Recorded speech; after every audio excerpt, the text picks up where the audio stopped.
Bonjour les membres du groupe. Voilà, j'avais donné un exercice pour la première S2B et pour la seconde LE. Bon, la seconde LH, elle est un peu en retard, donc nous n'avons pas donné d'exo là-bas. Pour la TL2 également, on n'avait pas donné d'exo. Maintenant, pour la première S2B, ceux qui ont donné leur copie avant le délai et qui ont traité les deux exos, c'est validé. Et ceux qui ont donné un seul exo, c'est pas validé. Il y en a également qui ont envoyé et qui n'ont pas précisé leur nom. C'est pas validé parce que moi je ne retiens pas les noms. Ça dit que j'enregistre seulement le numéro de ceux qui sont dans le groupe et ceux qui sont, voilà, ceux qui sont dans le groupe, ceux qui sont inscrits. J'enregistre leur numéro. Donc quand leur message vient, je vois le nom apparaître. C'est comme ça que j'arrive à, à retenir les noms, hein, parce que j'enregistre le numéro de ceux qui sont dans le groupe. Voilà, maintenant, pour l'exo de la première S2B, on va corriger l'exercice 1. Donc, après, l'exercice 2, c'est après. Mais pour l'exercice 1, donc, on a dit, on va voir donc l'exercice 1. On va corriger l'exercice 1. Voilà, pour l'exercice 1, donc, on a dit pour mettre en évidence les échanges d'eau et de substances dissoutes des expériences réalisées par des élèves au labo sont traduites par les documents ci-après. Donc, il y a le document 1, le document 2 et le document 3. Et la première question 1A, on vous a demandé dans le document 1 que représentent 1 et 2. Justifiez les réponses. Bon, le document 1, il y en a qui ont dit que ces solutions, le 1 là, 1 c'est solution hypotonique, d'autres ont dit c'est plus solution hypertonique. Mais vous, je vous demande, comment vous le savez? Ça veut dire qu'il faut travailler également avec la raison parce que vous avez juste vu donc des motifs qu'on a dessinés, on a dit soluté A. Dans le compartiment 1, on a dit soluté A et dans le compartiment 2, on a donc mis des triangles là, on a dit soluté B. Ce sont des solutés, mais vous ne savez pas de quelle sorte de soluté c'est. Vous ne connaissez pas la nature de ces solutés. Même s'il y a un élément qui représente un seul, s'il y avait un seul élément représentant le soluté A et 40 éléments représentant le soluté B, mais qui vous dit que ce soluté A là, représenté par un seul élément, n'est pas plus concentré que le soluté B, rien ne vous le dit. Vous n'avez pas cette information-là. Hmm? Vous n'avez pas cette information. Donc ici, vous n'avez aucune information concernant le niveau de concentration dans les deux compartiments séparés par une membrane. Voilà, c'est ça. Donc, au niveau donc, des concentrations, vous n'avez aucune information. Donc, ce qu'on peut dire ici, c'est quoi? On revient sur un autre audio pour que l'audio ne soit pas long. Voilà, ce qu'on peut dire ici, c'est que dans le document 2, donc dans le document 1, euh, oui, le document 1, c'est que 1 et 2, grand 1 et grand 2, représentent deux solutions différentes. C'est ce qu'on sait. C'est la seule information qu'on a. On ne sait pas si 2 est une solution plus concentrée ou bien 1 est plus concentré. On ne sait pas. Parce qu'on ne connaît pas la nature des solutés. On ne se base pas sur le nombre également. Voilà, on ne se base pas sur le nombre parce qu'il y a une information qu'on n'a pas. Donc, on se limite sur les informations qu'on a. Donc, ce qu'on peut dire, c'est que 1 et 2 représentent deux solutions différentes. Maintenant, la justification, c'est quoi? Parce que la justification, c'est que 1 est un mélange d'eau et de soluté A. Et grand 2 également est un mélange d'eau et de soluté B. Donc, c'est ça. C'est ça, donc, la réponse. Alors, en 1B, on dit indiquer le sens de passage de l'eau dans le document 1 et en déduire la définition de l'osmose. Bon, ici, l'eau, comme on ne connaît pas les concentrations, on ne sait pas est-ce que 1 est plus concentré que grand 2, on ne sait pas. Donc, l'eau va passer dans les... on va donc matérialiser le passage de l'eau dans les deux sens. Hein, dans les deux sens. Donc, ce qu'on sait, c'est qu'au niveau de grand 1, il y a le soluté A qui est plus concentré là-bas. Et au niveau du compartiment 2, il y a le soluté B qui est plus concentré là-bas. Donc l'eau va emprunter les deux sens. Les deux sens donc seront empruntés par l'eau. Ce qui sera donc je matérialise ça par le schéma que je vais envoyer donc tout de suite là. Voilà, après on nous a dit en déduire la définition de l'osmose. Là, tout le monde le sait, l'osmose c'est le passage de l'eau du milieu le moins concentré vers le milieu le plus concentré. Est-ce que vous voyez? Donc ce qu'on sait, c'est que nous, on ne connaît pas en réalité la concentration de... Est-ce que la 1 est plus concentré que 2? Ce qu'on sait, c'est que 1 est plus concentré en soluté A et grand 2 est plus concentré en soluté B. C'est ça qu'on sait. Donc l'eau va emprunter les deux sens, va quitter B, va quitter grand 2 pour aller dans 1 et va quitter également grand 1 pour aller dans 2. Donc l'osmose c'est quoi? C'est le passage de l'eau du milieu le moins concentré vers le milieu le plus concentré, ou bien du milieu hypotonique vers le milieu hypertonique. Voilà, on nous dit également tirer une en 3, la dernière question, tirer une conclusion sur le document 3. Donc, si vous regardez le document 3, on voit qu'il y a autant de soluté A dans le compartiment 1 que dans le compartiment 2, et autant de soluté B dans le compartiment 1 que dans le compartiment 2. Si vous comptez les solutés, vous voyez 3 solutés A au niveau de 1 et 3 solutés A au niveau de 2. Ensuite, cette soluté cette soluté B au niveau de 1 et cette soluté B au niveau de 2. Donc, ceci, ça montre que les concentrations donc, se sont donc égalisées. Les concentrations se sont égalisées. On va parler ici de l'isotonie. Donc, l'isotonie a été atteinte. Voilà, c'est donc ça. C'était ça l'exercice, donc, et c'était comme ça qu'il fallait le traiter.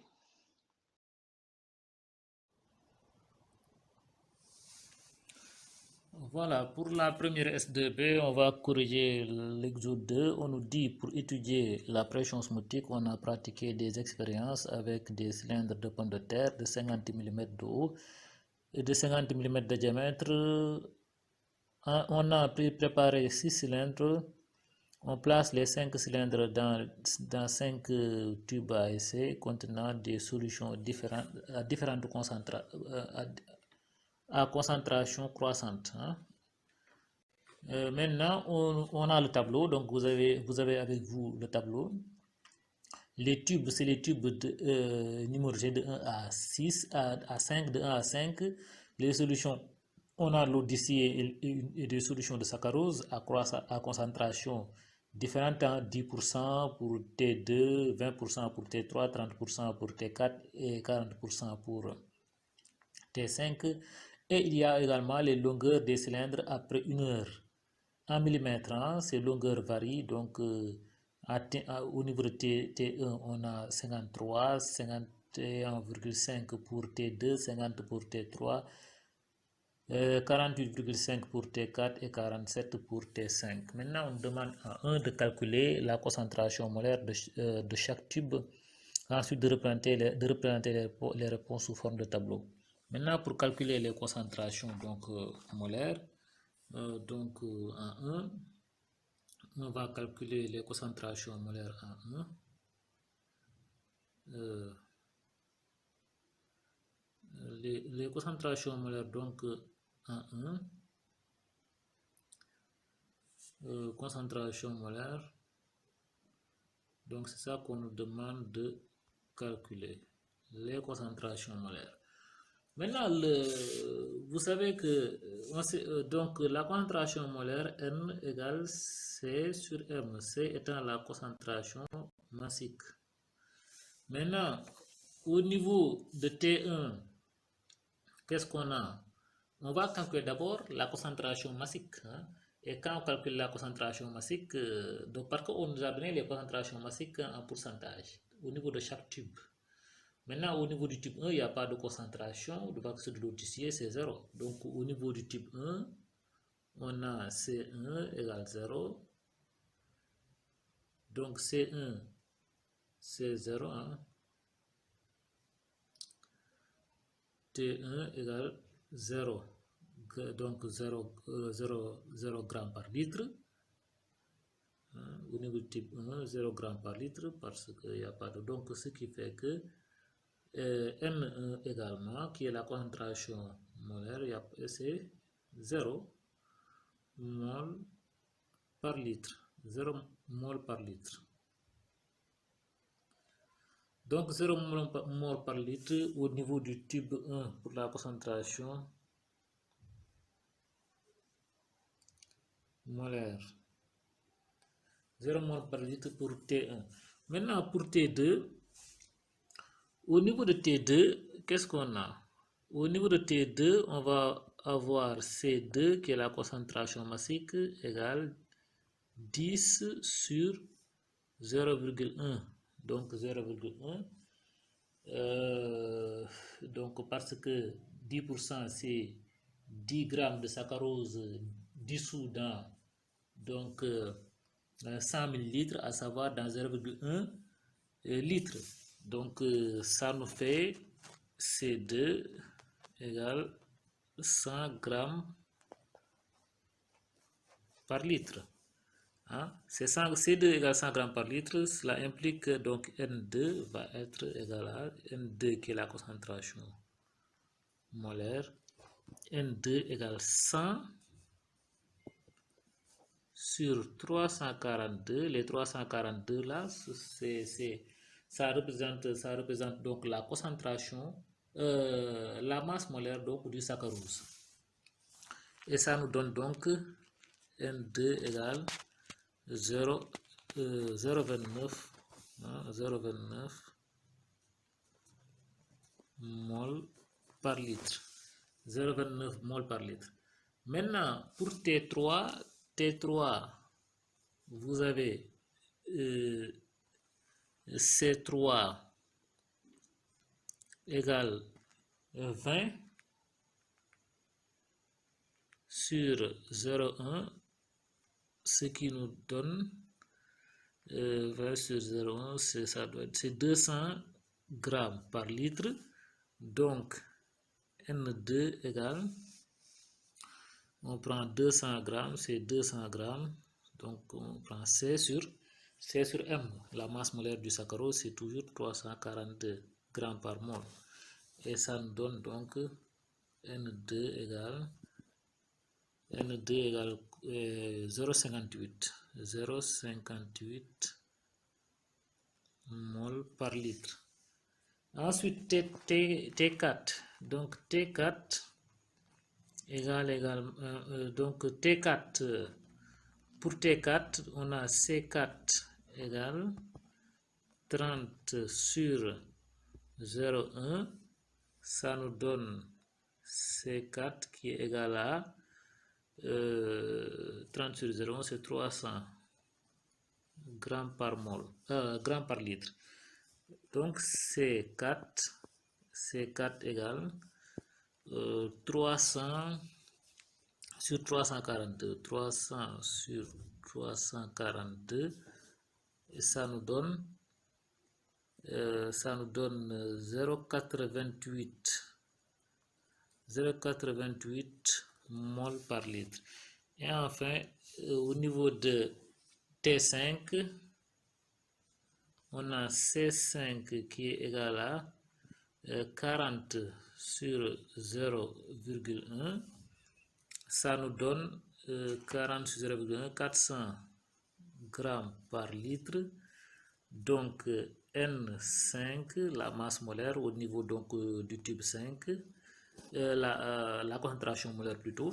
Le C5 donc est égal à 400 sur 342, ça nous fait N5 égale 1,17 mol par litre. Voilà, donc c'est ça qu'on a.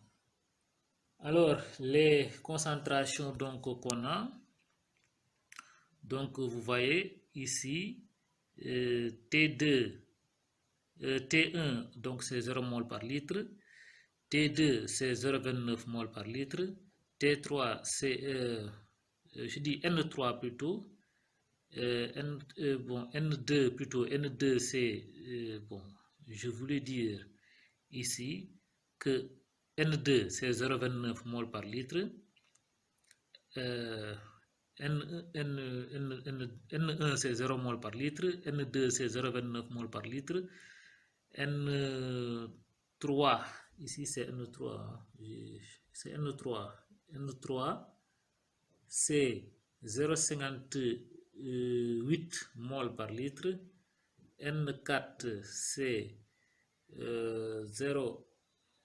0,88 mol par litre et N5 c'est 1,17 mol par litre. N5 1,17 mol par litre. Voilà. Voilà, on nous demande ensuite de représenter les réponses sous forme de tableau, donc c'est ça qu'on a fait. Donc on ajoute seulement les concentrations qu'on avait calculées.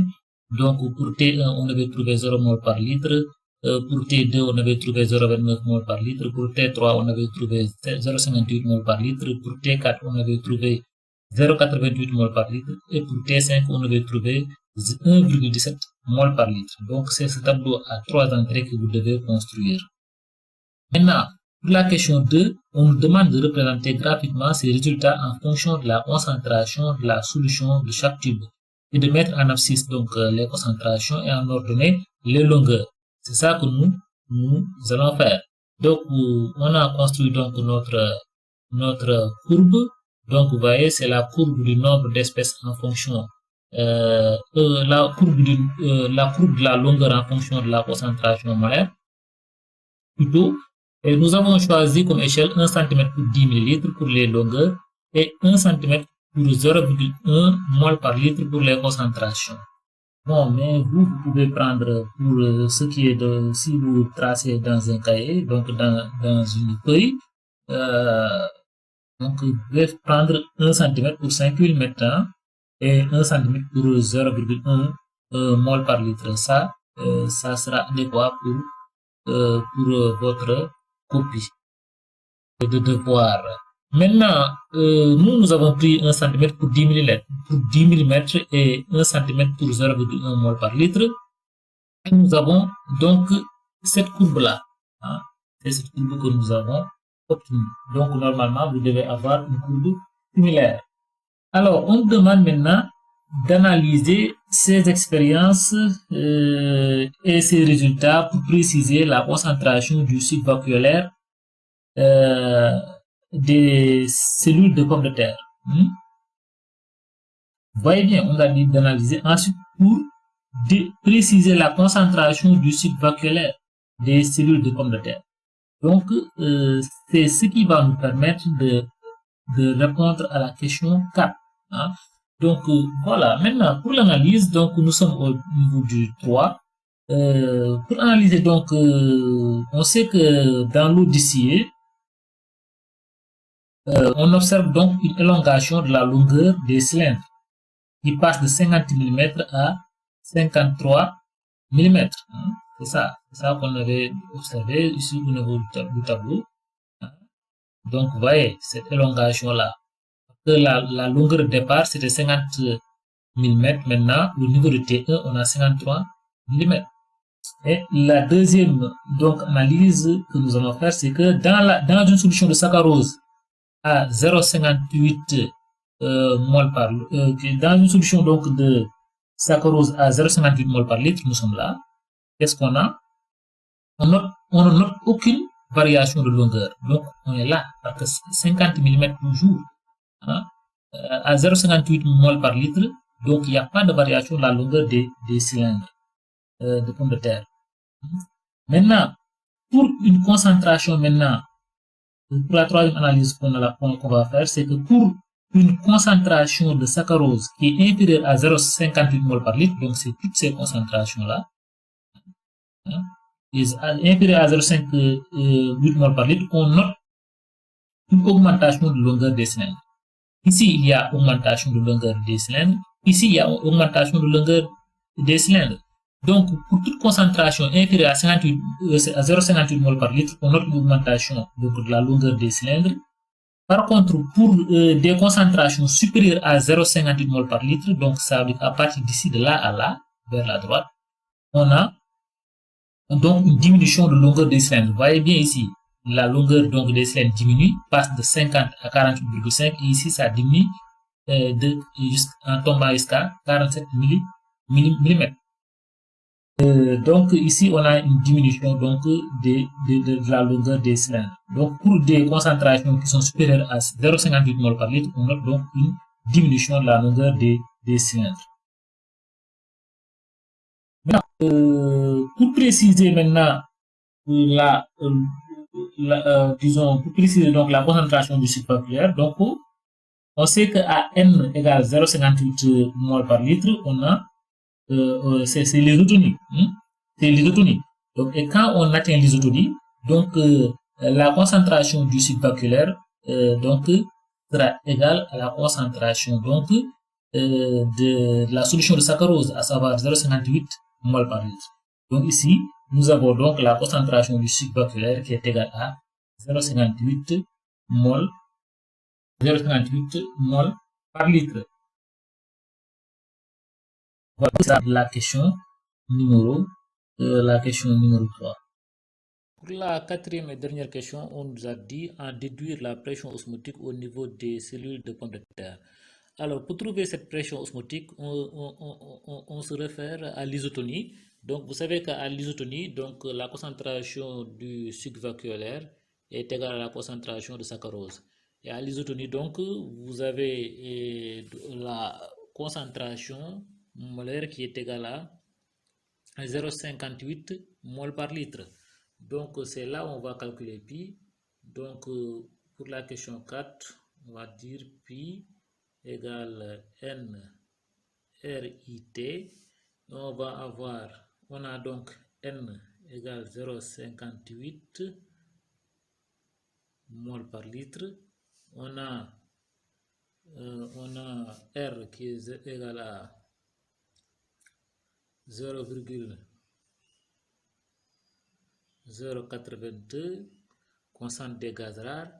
I, vous savez que le saccharose là, donc son coefficient de dissociation est égal à 1.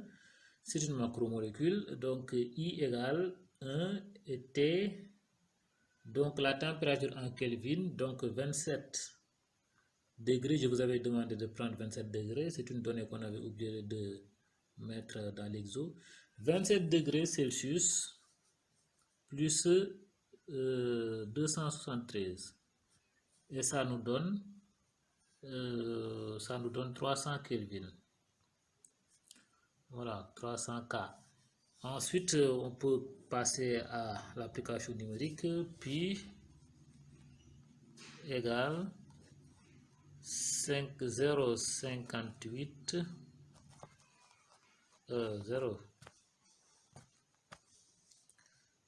pi égale 0,58 fois 0,082 fois 1, fois 1, coefficient de dissociation, fois 300. Ce qui va nous donner donc 14,3 atmosphères. Donc pi égale 14,3 atmosphères. Voilà, c'est ça donc la pression osmotique qu'on doit retrouver.